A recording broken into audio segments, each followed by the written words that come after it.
ಶ್ರೀ ಗುರುಭ್ಯೋ ನಮಃ. ಹರಿ ಓಂ. ಈಗಿನ ಕಾಲದಲ್ಲಿ ದೇವರುಗಳು ಅಥವಾ ದೇವತಾ ಸಾಧನೆ ಇದರ ಬಗ್ಗೆ ನಾವು ಹೆಚ್ಚಿನ ಒಂದು ಆಸ್ಥೆಯನ್ನು ಜನರು ಹೊಂದಿರತಕ್ಕಂಥದ್ದೆಲ್ಲ ನೋಡ್ತಾ ಇದ್ದೇವೆ. ಇದರ ಮಧ್ಯೆ ಏನಾಗಿದೆ ಅಂತಂದರೆ, ಯಾವ ದೇವರ ಒಂದು ಸಾಧನೆಯನ್ನು, ಪೂಜೆಯನ್ನು, ಸ್ತೋತ್ರ ಪಾರಾಯಣವನ್ನು, ಮಂತ್ರದ ಜಪವನ್ನು, ಪೂಜೆ ಪುನಸ್ಕಾರವನ್ನು ಮಾಡಬೇಕು, ಯಾವ ದೇವರದು ಮಾಡಬಾರದು, ಅಥವಾ ಯಾವುದಾದರೂ ಒಂದು ದೇವರಿಗೆ ಪೂಜೆ ಮಾಡಿದ್ರೆ ಇನ್ನೊಂದು ದೇವರಿಗೆ ಏನಾದರೂ ನಾವು ಅಪಚಾರ ಮಾಡಿದ ಹಾಗೆಯೋ ಅಥವಾ ಅದನ್ನು ಬಹಳ ಕೀಳಾಗಿ ನೋಡದಂತೆ ಆಗುತ್ತೋ ಅಂತ ಹೇಳಿ ಜನರ ಒಂದು ಮಾನಸದಲ್ಲಿ ಒಂದು ಭಾವನೆ ಉಂಟಾಗಿರ್ತಕ್ಕಂಥದ್ದು ನಾವೆಲ್ಲ ಕಂಡಿದ್ದೇವೆ. ಗಣಪತಿ ಪೂಜೆ ಮಾಡಿದ್ರೆ ಆಂಜನೇಯನ್ ಮಾಡಲಿಲ್ವಲ್ಲ ಅಂತ, ಆಂಜನೇಯನ್ ಮಾಡಿದ್ರೆ ಈಶ್ವರನ್ ಮಾಡಲಿಲ್ಲ ಅಂತ, ಈಶ್ವರನ್ ಮಾಡಿದ್ರೆ ಮಹಾವಿಷ್ಣುದ್ ಮಾಡಲಿಲ್ಲ ಅಂತ, ಮಹಾವಿಷ್ಣುದ್ ಮಾಡಿದರೆ ಅಮ್ಮನವರು ಪೂಜೆ ಮಾಡಲಿಲ್ಲ ಅಂತ, ಹೀಗೆ ನಾನಾ ವಿಧವಾಗಿರ್ತಕ್ಕಂತಹ ಮನಸ್ಸಿನಲ್ಲಿ ನಮಗೆ ಕೆಲವು ಭಾವನೆಗಳು ಮೈದೂರ್ತಾ ಇದೆ. ಸುಮಾರು ಜನರು ಆ ಪ್ರಶ್ನೆಯನ್ನು ನನ್ನಲ್ಲಿ ಕೇಳಿದ್ದುಂಟು.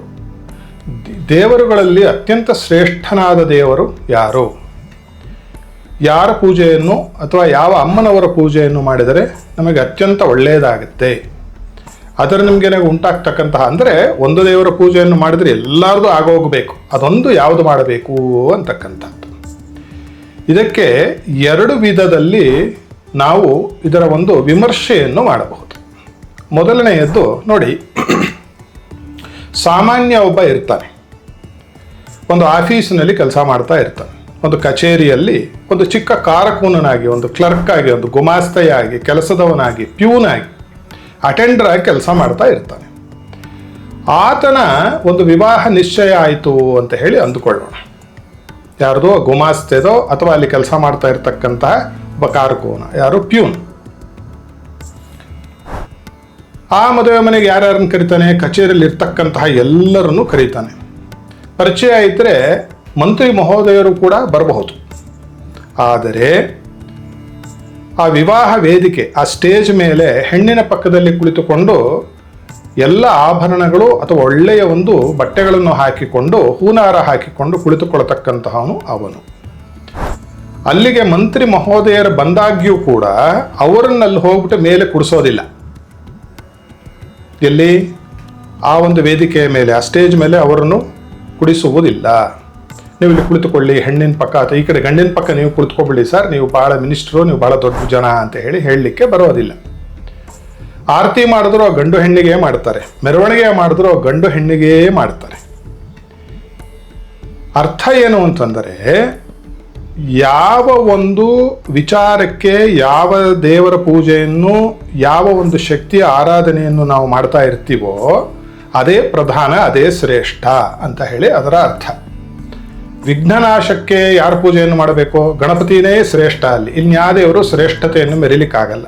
ಯಾಕಂದ್ರೆ ಯಾರ್ದು ಮದುವೆನೋ ಅವರದೇ ಮೆರವಣಿಗೆ ಅಂತ ಹೇಳಿ ನಮ್ಮ ಡಿ ವಿ ಗುಂಡಪ್ಪನವ್ರು ಹೇಳ್ತಾರೆ ಒಂದು ಕಡೆ.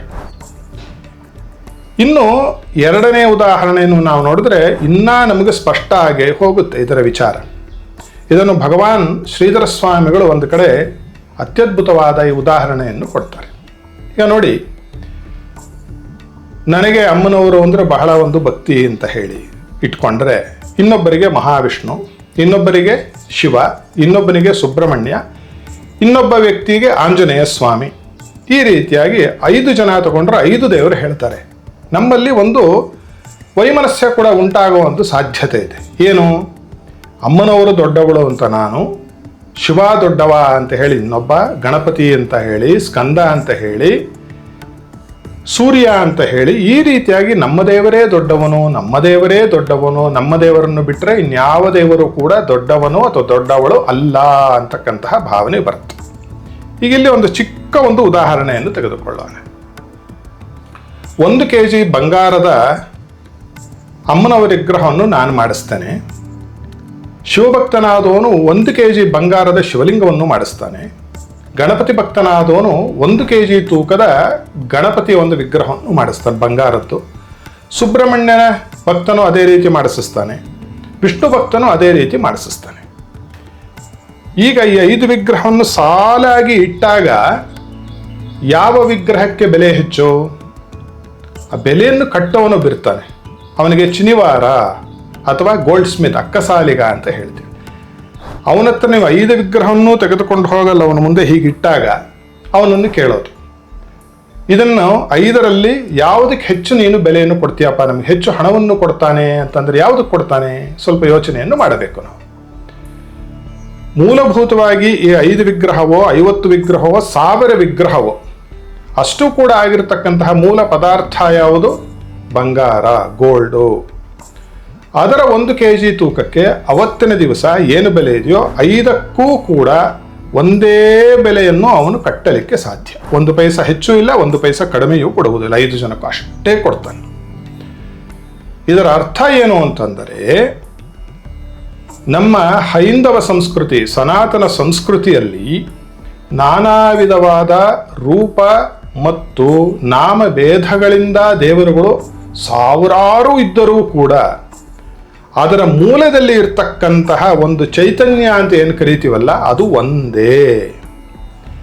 ಏಕಂ ಸದ್ವಿಪ್ರಾಹ ಬಹುಧಾ ವದಂತಿ ಅಂತ ಹೇಳಿ ಶ್ರುತಿ ಪ್ರಮಾಣ ಹೇಳುತ್ತೆ. ಒಂದೇ ಇರ್ತಕ್ಕಂಥದ್ದು ಭಗವತ್ ವಸ್ತು, ಭಗವನ್ ವಸ್ತು, ಬ್ರಹ್ಮವಸ್ತು. ಅದನ್ನು ಯಾವ ಹೆಸರಿಂದ ನೀವು ಕರೆದರೂ ಕೂಡ ಅದು ಹೋಗೊಡುತ್ತೆ. ಆ ಬಂಗಾರಕ್ಕೆ ಹೇಗೆ ಬೆಲೆನೋ ಅದೇ ರೀತಿಯಾಗಿ ನಾಮರೂಪಗಳು ಯಾವುದು ಬೇರೆ ಆದಾಗ್ಯೂ ಕೂಡ ಎಲ್ಲ ದೇವರು, ಯಾರಿಗೆ ಯಾವ ದೇವರಲ್ಲಿ ಭಕ್ತಿ, ಶ್ರದ್ಧೆ, ವಿಶ್ವಾಸ ಇದೆಯೋ ಆ ದೇವರ ಹೆಸರು ಹೇಳಿದ ತಕ್ಷಣ ಮೈಯೆಲ್ಲ ಒಂದು ನವಿರೆದ್ದು ಕಣ್ಣಲ್ಲಿ ನೀರು ತುಂಬಿಕೊಳ್ಳುತ್ತಲ್ಲ, ಆ ರೀತಿಯಾದಂತಹ ಭಾವನೆ ಯಾವ ದೇವರ ಮೇಲೆ ನಮಗೆ ಭಕ್ತಿ ಭಾವನೆ ಉಂಟಾಗುತ್ತೋ ಆ ದೇವರು ಅವನಿಗೆ ಅತ್ಯಂತ ದೊಡ್ಡದ್ದು ಅಂತ ಹೇಳಿ ನಾವು ನಿರ್ಣಯವನ್ನು ಮಾಡಬೇಕು. ಇದು ಬೇರೆಯವರನ್ನು ಹೋಲಿಸಿಕೊಳ್ಳಲಿಕ್ಕೆ ಅಲ್ಲ. ಇನ್ನ ಒಂದು ಉದಾಹರಣೆಯನ್ನು ಕೂಡ ನಾವು ಹೇಳಬಹುದು. ಇದು ಇನ್ನ ಸ್ವಲ್ಪ ನಮ್ಮ ಮನಸ್ಸಿಗೆ ಬಹಳ ಹತ್ತಿರವಾಗಿರ್ತಕ್ಕಂತಹ ಒಂದು ಉದಾಹರಣೆ. ನಮ್ಮೆಲ್ಲರ ತಾಯಿ ಇದ್ದಾರೆ. ನನ್ನ ಜನನಿ, ನಿಮ್ಮ ತಾಯಿ, ಮತ್ತೊಬ್ಬರ ತಾಯಿ. ನಮ್ಮ ತಾಯಿ 5ನೇ ಕ್ಲಾಸ್ ಓದು ಫೇಲ್ ಆಗಿರ್ತಕ್ಕಂಥವಳೆ ಆಗಿರಬಹುದಾಗಿ, ಹೆಚ್ಚು ಓದಿಲ್ಲ ಪಾಪ, ತಿಳುವಳಿಕೆ ಇಲ್ಲ ಅಂತಲೇ ಇಟ್ಟುಕೊಳ್ಳೋಣ, ಉದಾಹರಣೆಗೆ ಹೇಳ್ತಾ ಇರೋದು. 2ನೇದು, ನೋಡಲಿಕ್ಕೂ ಏನು ಬೆಳ್ಳಗೆ ತೆಳ್ಳಗೆ ಬಹಳ ಸುಂದರವಾಗೂ ಇರೋಲ್ಲ ನಮ್ಮ ತಾಯಿ, ರೂಪವಂತೆ ಅಲ್ಲ ಅಂತಲೂ ಕೂಡ ಇಟ್ಟುಕೊಳ್ಳೋಣ. ಆದರೆ ಅದೇ ಪಕ್ಕದ ಮನೆಯ ಆಕೆ ಅತ್ಯಂತ ರೂಪವತಿ, 1-2 PhD ಮಾಡಿರ್ತಾಳೆ ಆಕೆ, ನೋಡೋಕ್ಕೂ ಬೆಳ್ಳಗೆ ತೆಳ್ಳಗೆ ಬಹಳ ಚೆನ್ನಾಗಿದ್ದಾರೆ. ನಿಮ್ಮ ತಾಯಿಯ ವಯಸ್ಸೇ ಇರುತ್ತೆ. ಆದರೆ ಅಮ್ಮ ಅಂತ ಹೇಳಿ ಹೋಗಿ ನಾವು ಪ್ರೀತಿ ವಿಶ್ವಾಸದಿಂದ ಯಾರನ್ನು ಮೊರೆ ಹೋಗ್ತೇವೆ, ಯಾರಲ್ಲಿ ಅನ್ನವನ್ನು ಕೇಳ್ತೇವೆ, ಯಾರಲ್ಲಿ ಹೋಗಿ ನಮ್ಮ ಕಷ್ಟ ಸುಖವನ್ನು ಹೇಳ್ಕೊಳ್ತೇವೆ, ಯಾರಲ್ಲಿ ಕೂತು ನಾವು ನಗುತ್ತೇವೆ, ಯಾರ ಕಾಲಬಳಿಯಲ್ಲಿ ಕೂತು ನಾವು ಅಳ್ತೇವೆ ಅಂತಂದರೆ ನಮ್ಮ ಹೆತ್ತ ತಾಯಿಯ ಕಾಲಬುಡದಲ್ಲಿ ಮಾತ್ರ. ಇದಕ್ಕೆ ಇಷ್ಟ ದೇವತೆ ಅಂತ ಹೆಸರು. ಪಕ್ಕದ ಮನೆ ಆಕೆ ಬಹಳ ಬುದ್ಧಿವಂತೆ, ಬಹಳ ಹಣವಂತೆ, ಬಹಳ ರೂಪವಂತೆ ಅಂತ ಹೇಳ್ಬಿಟ್ಟು ಆಕೆಯನ್ನು ಹೋಗಿ ನಾವು ಅಮ್ಮ ಅಂತ ನಾವು ತಾಯಿಯ ಸಮಾನವಾಗಿಯೇ ನೋಡಬೇಕು, ಅದರಲ್ಲಿ ಯಾವ ಒಂದು ಅನುಮಾನವೂ ಇಲ್ಲ. ಆದರೆ ನಮ್ಮ ತಾಯಿ ಆಕೆ ಆಗಲಿಕ್ಕೆ ಸಾಧ್ಯವಿಲ್ಲ. ಅದೇ ರೀತಿಯಾಗಿ ನಾವು ಔಪಾಸ್ಯ ದೇವತೆ, ಅದು ಯಾರೇ ಆಗಿರಬಹುದು, ಆಂಜನೇಯ ಆಗಿರಬಹುದು, ಗಣಪತಿ ಆಗಿರಬಹುದು, ಶಿವ ಆಗಿರಬಹುದು, ಅಮ್ಮನವರಾಗಿರಬಹುದು, ಭೈರವ ಆಗಿರಬಹುದು, ಮುನೀಶ್ವರನಾಗಿರಬಹುದು, ಮಾರಮ್ಮ ಆಗಿರಬಹುದು, ಪ್ಲೇಗಮ್ಮ ಆಗಿರಬಹುದು, ಯಾವುದೇ ದೇವರ ಒಂದು ಸ್ವರೂಪವನ್ನು ನಾವು ತೆಗೆದುಕೊಂಡಾಗ ಅಲ್ಲೇ ನಾವು ಹೇಗೆ ನಾವು ಬದ್ಧವಾಗಿ ನಮ್ಮ ತಾಯಿಯನ್ನು ಮಾತ್ರ ನಮ್ಮ ಹೆತ್ತ ತಾಯಿ ಆಗಲಿಕ್ಕೆ ಸಾಧ್ಯ, ಬೇರೆಯವರು ಯಾರು ನಮ್ಮ ಜನನಿ ಆಗಲಿಕ್ಕೆ ಸಾಧ್ಯವಿಲ್ಲವೋ ಅದೇ ರೀತಿಯಾಗಿ ನಾವು ಇಷ್ಟ ದೇವತೆ ಅಂತ ಹೇಳಿ ಮಾಡಿಕೊಂಡು ಆ ದೇವರ ಪೂಜೆಯನ್ನು ಪುನಸ್ಕಾರವನ್ನು ಮಾಡಲು ಪ್ರಾರಂಭ ಮಾಡಿದರೆ ಅದೇ ಅತ್ಯಂತ ದೊಡ್ಡದು ಅಂತಕ್ಕಂಥದ್ದನ್ನು ನಾವೆಲ್ಲರೂ ಇವತ್ತಿನ ದಿವಸ ತಿಳಿದುಕೊಳ್ಳಬೇಕು ಈ ಘಟ್ಟದಲ್ಲಿ. ಯಾಕಂದರೆ ಹೈಂದವ ಸಂಸ್ಕೃತಿಯಲ್ಲಿ ವಿಪರೀತ ದೇವರುಗಳಿದೆ, ಯಾವ ದೇವರು ಪೂಜೆ ಮಾಡಬೇಕು, ಇಷ್ಟೊಂದು ಯಾಕಿದೆ ಅಂತಕ್ಕಂಥವ್ರಿಗೆ ಇದು ಕೂಡ ಉತ್ತರ ಕೂಡ ಆಗುತ್ತೆ. ಮತ್ತೊಮ್ಮೆ ಜ್ಞಾಪಿಸಿಕೊಳ್ಳಿ, ಚೈತನ್ಯ ಒಂದೇ ಆಗಿದೆ. ಈಗ ಒಂದೇ ಎಲೆಕ್ಟ್ರಿಸಿಟಿ, ಅದನ್ನು ಬಲ್ಬಿಗೆ ಕೊಟ್ಟರೆ ಬೆಳಕು ಬರುತ್ತೆ, ಫ್ಯಾನ್ಗೆ ಕೊಟ್ಟರೆ ಗಾಳಿ ಬರುತ್ತೆ ಅಲ್ಲವೇ? ಅದೇ ರೀತಿಯಾಗಿ ಅದನ್ನು ತೆಗೆದುಕೊಂಡು ಹೋಗಿ AC ಕೊಟ್ಟರೆ ತಣ್ಣಗೆ ಗಾಳಿ ಬರುತ್ತೆ. ಅದೇ ಎಲೆಕ್ಟ್ರಿಸಿಟಿಯನ್ನು ತೆಗೆದುಕೊಂಡು ಹೋಗಿ ವಿದ್ಯುತ್ ಶಕ್ತಿಯನ್ನು ತೆಗೆದುಕೊಂಡು ಹೋಗಿ ಒಂದು ಹೀಟ್ರ್ ಕೊಟ್ಟರೆ ಅದೇನು ಮಾಡುತ್ತೆ, ನೀರನ್ನು ಕಾಯಿಸಿಕೊಡುತ್ತೆ. ಒಂದೇ ಚೈತನ್ಯ ಇದೆಯಲ್ಲ, ಈ ಕೆಳಗಿರ್ತಕ್ಕಂತಹದ್ದು ಎಲ್ಲದಕ್ಕೂ ಅಂಡರ್ಲೈಯಿಂಗ್ ಪ್ರಿನ್ಸಿಪಲ್ ಅಂತ ಏನೇ ನಾವು ಆಂಗ್ಲ ಭಾಷೆಯಲ್ಲಿ ಹೇಳ್ತೀವಲ್ಲ, ಅದು ಯಾವ ರೀತಿಯಾಗಿ ವಿದ್ಯುತ್ ಶಕ್ತಿ ಇದೆಯೋ ಅದು ಇರ್ತಕ್ಕಂತಹದ್ದು ಒಂದೇ ಚೈತನ್ಯ, ಒಂದೇ ಪರಬ್ರಹ್ಮ ವಸ್ತು, ಒಂದೇ ದೇವರು. ಅದನ್ನು ನಾವು ಅನುಸಂಧಾನ ಮಾಡಬೇಕಾದರೆ ನನಗೆ ಲೈಟ್ ಬೇಕು ಅಂತ ಹೇಳಿ ಫ್ಯಾನ್ ಆನ್ ಮಾಡಿದ್ರೆ ನಾನು ಫ್ಯಾನ್ ಸ್ವಿಚ್ ಹಾಕಿದ್ರೆ ಏನು ಮಾಡುತ್ತೆ, ಗಾಳಿ ಬರುತ್ತೆ, ಅದನ್ನು ವಾಯುದೇವ ಅಂದರು. ಅದೇ ವಿದ್ಯುತ್ ಶಕ್ತಿಯನ್ನು ತೆಗೆದುಕೊಂಡು ಹೋಗಿ ನನಗೆ ಬೆಳಕು ಬೇಕು ಅಂದಾಗ ಆ ಒಂದು ವಿದ್ಯುತ್ ಶಕ್ತಿಗೆ ಸಂಬಂಧಪಟ್ಟಿರ್ತಕ್ಕಂತಹ ಬಲ್ಬಿಗೆ ಯಾವುದು ಹೋಗಿ ಸೇರಿಕೊಂಡಿದೆಯೋ, ಕನೆಕ್ಟ್ ಆಗಿದೆಯೋ, ಆ ಒಂದು ಸ್ವಿಚ್ಚನ್ನು ನಾನು ಅಮುಕಿದಾಗ ಏನಂತೆ ಬೆಳಕು ಬರುತ್ತೆ. ಇದನ್ನು ಸೂರ್ಯ ಅಂದರು ನಮ್ಮವರು. ಅದನ್ನೇ ತೆಗೆದುಕೊಂಡು ಹೋಗಿ ಒಂದು ಹೀಟ್ರಿಗೆ ಹಾಕಿದಾಗ ಅಲ್ಲಿ ಶಾಖ ಬಂತು, ಬೆಳಕು ಬಂತು ಜೋರಾಗಿ. ಆ ಶಾಖಕ್ಕೆ ಅಗ್ನಿ ಅಂತ ಕರೆದರು.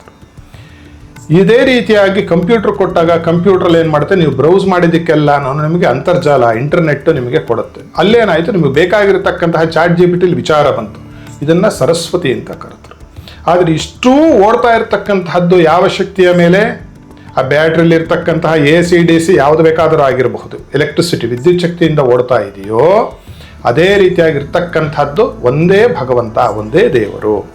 ನಾಮರೂಪಗಳು ಭೇದ ಯಾವಾಗ, ಯಾವ ರೀತಿ ಅಂತಂದರೆ ಈ ರೀತಿಯಾಗಿ ನಾನಾ ವಿಧವಾಗಿರ್ತಕ್ಕಂತಹ ಒಂದು ಐಚ್ಛಿಕವಾದ ಉಪಾಸನೆ ಅಥವಾ ಕಾಮ್ಯೋಪಾಸನೆ ಅಂತ ಹೇಳ್ತಾರೆ. ಅದನ್ನು ಮಾಡುವುದರಿಂದ ಆ ದೇವರುಗಳ ನಾಮ ಮತ್ತು ರೂಪ ಬದಲಾಗ್ತಾ ಇದೆ. ಬಿಟ್ಟರೆ ವೇದಾಂತದಲ್ಲಾಗಿರಬಹುದು, ತಂತ್ರಶಾಸ್ತ್ರದಲ್ಲಾಗಿರಬಹುದು, ಪುರಾಣದಲ್ಲಾಗಿರಬಹುದು, ವೇದದಲ್ಲಾಗಿರಬಹುದು, ಆಗಮದಲ್ಲಾಗಿರಬಹುದು, ಸಂಹಿತೆಗಳಲ್ಲಾಗಿರಬಹುದು, ಎಲ್ಲದರಲ್ಲೂ ಏಕಕಂಠವಾಗಿ ಜೋರಾಗಿ ಘಂಟಾಘೋಷವಾಗಿ ಹೇಳ್ತಾ ಇರತಕ್ಕಂಥದ್ದು ಏನು ಅಂತಂದರೆ, ಏಕಂ ಸದ್ವಿಪ್ರಾಹ ಬಹುಧಾ ವದಂತಿ.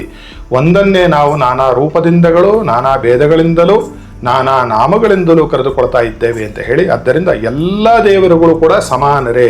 ವಿಷ್ಣು ದೊಡ್ಡವನು, ಶಿವ ಚಿಕ್ಕವನು ಇಲ್ಲ, ಎಲ್ಲೂ ವೇದದಲ್ಲಿ ಆಧಾರ ಇಲ್ಲ. ನಿಮ್ಮ ಇಷ್ಟ ದೇವತೆ ವಿಷ್ಣು ದೊಡ್ಡವನು, ಬಹಳ ಸಂತೋಷ. ಆದರೆ ಶಿವನನ್ನು ನಾವು ಬೈಯೋ ಅವಶ್ಯಕತೆ ಇಲ್ಲ. ನಿಮಗೆ ಶಿವ ದೊಡ್ಡವನು, ಬಹಳ ಸಂತೋಷ. ಆದರೆ ವಿಷ್ಣುವನ್ನು ಬೈಯೋ ಅವಶ್ಯಕತೆ ಇಲ್ಲ. ನೀವು ಅಮ್ಮನವರು ಪೂಜೆ ಮಾಡ್ತಕ್ಕಂಥವ್ರು, ಅಮ್ಮನವರು ದೊಡ್ಡವಳು, ಹೌದು, ಸರ್ವಮಂಗಳೆ, ಬಹಳ ದೊಡ್ಡವಳು. ಆದರೆ ಗಣಪತಿಯನ್ನು ಬೈಯುವ ಅಥವಾ ತೆಗಳುವ, ಅದನ್ನು ನೀಚವಾಗಿ ಕಾಣತಕ್ಕಂತಹ ಅವಶ್ಯಕತೆ ನಮಗಿಲ್ಲ. ಇದು ಯಾರಿಗೆ ಸಾಧ್ಯ ಆಗುತ್ತೆ ಅಂತಂದರೆ, ಯಾರು ನಿಜವಾದ ತತ್ವಜ್ಞಾನಿ ಆಗಿರ್ತಾನೋ, ಯಾರು ಇದರ ಆಳವನ್ನು ನೋಡಿರ್ತಾನೋ ಅವನಿಗೆ ಮಾತ್ರ ಅರ್ಥ ಆಗುತ್ತೆ. ಆದ್ದರಿಂದ ದೇವತಾ ಪೂಜೆಯಲ್ಲಿ ಅಥವಾ ನಮ್ಮ ಸನಾತನ ಸಂಸ್ಕೃತಿಯಲ್ಲಿ ಉಚ್ಚ ನೀಚಗಳು ಇಲ್ಲ. ಎಲ್ಲವನ್ನು ಒಂದೇ ರೀತಿಯಲ್ಲಿ ನೋಡಬೇಕಾಗಿರ್ತಕ್ಕಂಥದ್ದು ನಮ್ಮೆಲ್ಲರ ಆದ್ಯ ಕರ್ತವ್ಯ ಆಗಿದೆ. ಆದ್ದರಿಂದ ಎಲ್ಲ ದೇವರನ್ನು ನಾವು ಒಂದೇ ರೀತಿಯಾಗಿ ಕಾಣೋಣ. ಯಾರು ದೊಡ್ಡವರು ಚಿಕ್ಕವರು ಅಂತಕ್ಕಂಥದ್ದು ಇಲ್ಲ. ಎಲ್ಲರಿಗೂ ಶುಭ ಆಗಲಿ.